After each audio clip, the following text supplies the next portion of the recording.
Para hindi magaspang at makunat ang pagkakaluto ng hipon, madali lang ang teknik nito. Tara, gawin na natin to.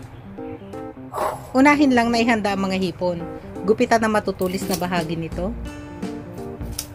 At pagkabilang sa ikatlong linya, tusukin lang ito ng toothpick. Saka nahilain ng bituka palabas. Yung dahan-dahan lang. Ganyan lang oh. Matapos magupitan lahat ng matulis na bahagi nito, saka matanggalan ng mga bituka, pwede na itong hugasan, saka na ito patiktikan sa strainer.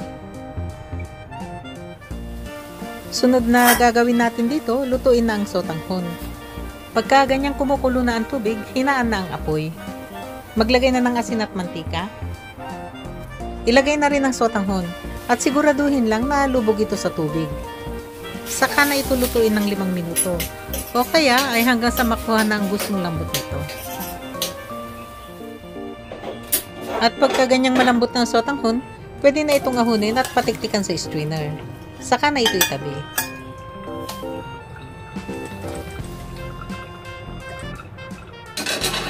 Ngayon ay pwede na tayong maggisa. Gumamit lang dito ng medyo malakas na apoy. Pagkalagay nga ng mantika, yan na oh, naglagay ako dito ng sandamakmak na bawang. Sa putahe kasing ito, mas maraming bawang, talaga namang mas masarap. Pagka ganyang naamoy na ang bango ng bawang, ilagay na ang mga siling labuyo at saka ang salted butter. Patuloy lang itong gisa-gisahin hanggang sa matunaw na ang salted butter. Naku, kung maamoy nyo lang, ang bango talaga ng bawang. Ilagay ng mga hipon. Maglagay din ng asukal at pinulbos na paminta. Saka na ito lutuin ng 3 minuto sa malakas na apoy o kaya ay hanggang sa makita ng magpalit ang kulay nito sa orange red. Yung ganyan lang oh. Siguraduhin lang na pamalagian nitong haluin para naman pantay ang pagkakaluto ng mga hipon. Maglagay na ng liquid seasoning.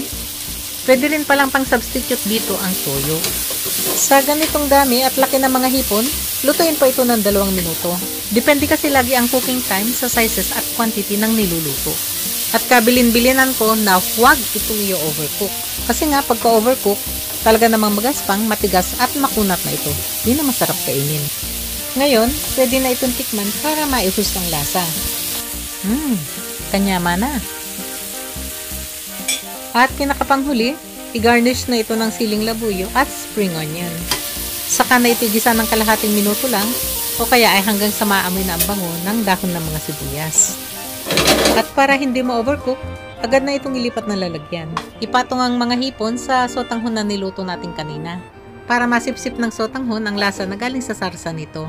Gustong gusto talaga namin ang putaheng ito dito sa bahay. Lalo na pagka may mga espesyal na okasyon. Kasi nga, madali nang lutuin, ang sarap pa.